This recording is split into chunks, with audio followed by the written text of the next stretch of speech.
AM 560. The Answer. So, we had a text into the show. Somebody said, aren't you afraid you're going to get popped? Talking like that? Why should I be afraid? You know who's got to be afraid that they're going to get popped? Are the guys in that world. Not me.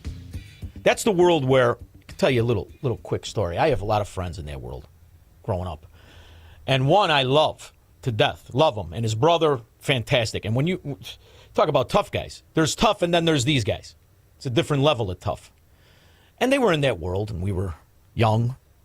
They've been in it, they were in it, and everything seemed great. Everybody's making money, driving around in the cars, the whole 9 yards. And then all of a sudden, things weren't good. Then there were problems.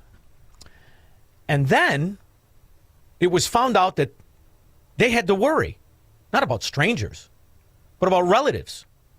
Not just telling on them, but motzing them, killing them. You think I got to be worried? That to me is a world of scumbags. It always has been. Look at all the legacy we know. Who kills those guys? Their best friend, their brother, sometimes their uncle, the father. So that's something you're not supposed to talk about. That's something you have to eradicate. And the only reason it exists to this day is because people are afraid of it. They pretend it doesn't exist. We know it exists. It's the year 2025. And why do you think all these Democrat mafia towns? That's where it's the strongest. That's where it thrives. It's not me saying it. It's the news. Did you know that one union boss secretly controlled every major politician in Chicago for over 20 years?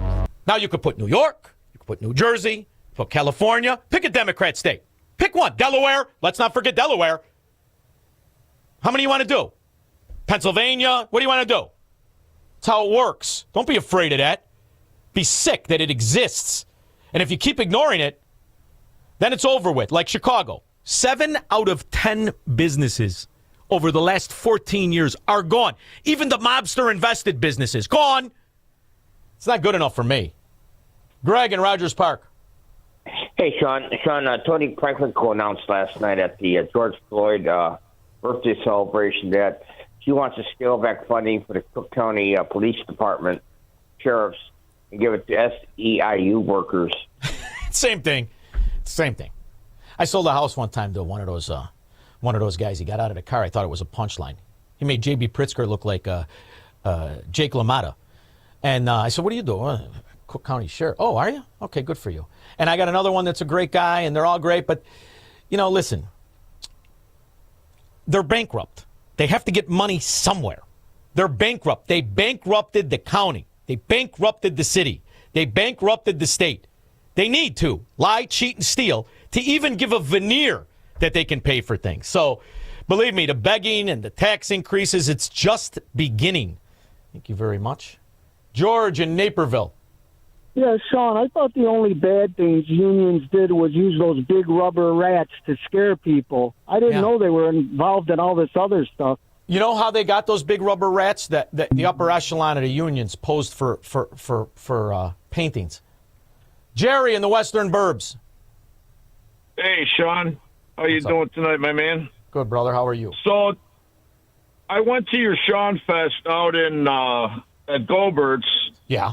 Another location that you could probably get a good deal on is over at 47th and Marquette, the Michael Madigan Park.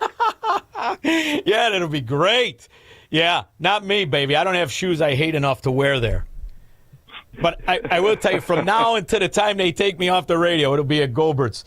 Those are the best people in the world. And I can't help but notice, where was it, Honey Bunny? They said they're going to do that ghetto redistribution right in that area, aren't they? Pritzker's going to do low-income housing. They're going to do a solar field. Did you see that, Jerry? They're going to do a solar field and low-income housing right next to Gobert's, right in that neighborhood, Huntley. God, you guys will love it. That's Democrat redistribution. Oh, my man, I live next to a quarry that dumps about a half a ton of limestone dust on me and the rest of the town. Oh, you'll be all right then. Political hack jobs. Hey. Did you figure out who owns that? Is it a cousin of Rod Blagojevich? No, actually, it's the guys. I mean, these dudes paid $100 and some million to the Taliban to allow them to keep working in Syria, and my neighbors think they're going to take this group on and do something. It's like, you got to give me a break. Road builders in Illinois, that is inviolate. Yeah, well, yeah, sure. They're going to have great roads in Iraq. They're going to be right next, and they're going to lead right into the development of the Joe Biden housing projects that the government paid $1.5 billion to Joe Biden's brother for. Notice how we don't talk about that when it comes to government shutdowns. Shut the son of a gun down for 10 years. Glenn in Orlando. Hey, Sean. I was looking on the Village of Broadview website, and they haven't reported financials since 2022. So I emailed the financial guy there. I said, hey, can I see your financials for the last 2 years? And he hasn't responded to me. I wonder why. He left his briefcase at Juicy Crab. That's why. Financials of Broadview. It's going to be just like Dalton, only move the commas over.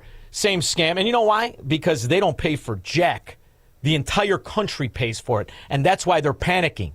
And that's why they need all of the money that went out for COVID, all that splash money that was stolen by Democrat sycophants, Marxist mafia short in the pants gangsters, all that money that nobody talks about. Turn it back on. Today, Senate Democrats will have their 8th chance to end this mess by passing our clean, nonpartisan continuing resolution, the government funding bill that would end all of this immediately.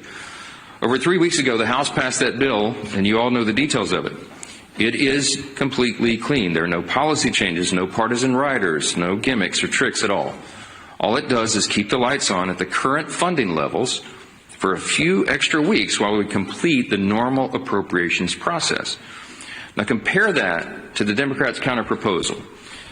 They're demanding $1.5 trillion in new spending paid for by American taxpayers.